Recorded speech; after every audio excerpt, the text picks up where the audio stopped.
Hi and welcome, I am here today with HOMTOM S9 Plus and I'll be showing you how to change your lock screen wallpaper.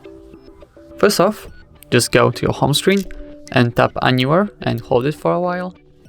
Then from this bottom section, choose Wallpapers. Now pick a wallpaper that you like. For example, oops, no, I didn't mean to. Let's go back, hold, Wallpapers. Let's choose this one. Now tap on Set Wallpaper in the top left corner, and from this list choose Lock Screen. Okay, now let's try locking the phone.